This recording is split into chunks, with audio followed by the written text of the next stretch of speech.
তো হ্যালো বন্ধুরা, তো আপনারা কেমন আছেন? 8 বাজে। তো রাত এখন কটা বাজে দেখুন তো,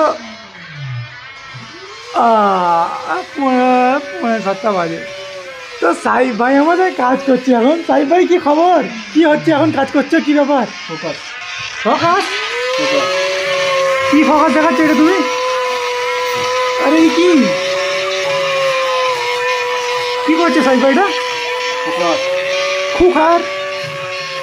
আরে বন্ধুরা আর বলো না বন্ধুরা, এই যে কাজটা দিয়েছে না, 50 গ্রাম বার করতে বলেছে কাজটা দিয়ে।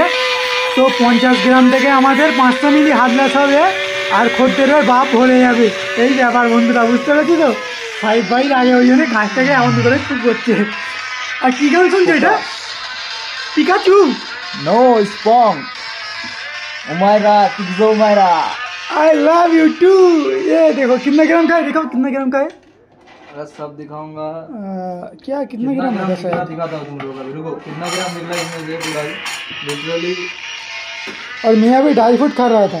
लिटरली इसमें से निकला है 56 130 है अभी, ठीक है? हाँ 56 130। पहले कितना था? मतलब 26 ग्राम 130 नहीं 97 440 था पहले। 97 440 माइनस 56 130, लिटरली 48.3 कितना? 41 ग्राम निकल 40 ग्राम तुमने छीन निकाला। ये हाथलस हो जाएगा तो क्या होगा मेरे भाई, क्या मर जाएगा यार क्या। तो गाइस बाय बाय।